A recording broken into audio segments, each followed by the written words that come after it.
지난해 우리나라 1인당 국내 총생산이 3만 6천 달러를 넘어서며 일본을 2년째 앞섰습니다. 무역 수지가 호조를 보인 덕이었는데요. 하지만 우리 경제 자체만 놓고 보면 실질 성장률 하락이 문제로 대두되고 있습니다. 유승열 기자입니다. 지난해 1인당 국내 총생산이 3만 6,024달러에 이를 것으로 보입니다. 2023년보다 454달러, 1.28% 증가한 규모입니다. 또 일본의 1인당 GDP 3만 2,859달러, 대만 3만 3,234달러보다 앞서는 수치입니다. 우리나라의 1인당 GDP는 2016년 3만 달러를 돌파한 뒤 2018년 3만 5천 달러를 넘어섰습니다.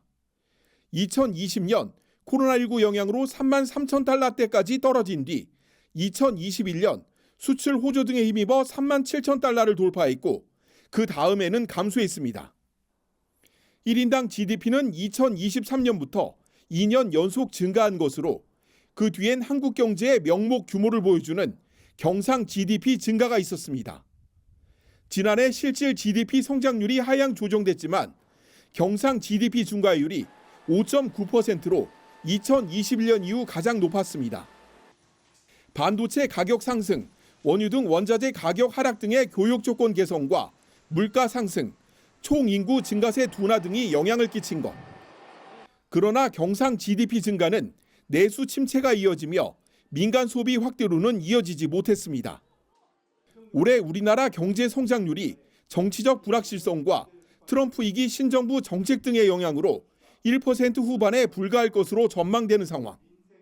성장률이 1.8% 수준으로 낮아지며 민생 어려움이 가중되고 대외 신인도 영향도 우려됩니다. 여기에 유가 상승 조짐 등 교역 조건 악화로 경상 GDP마저 낮아질 가능성이 큰 것으로 전망되고 있습니다. 이렇게 될 경우 1인당 GDP가 올해 더욱 증가할 것이라는 정부의 전망과 달리 감소할 가능성도 있습니다.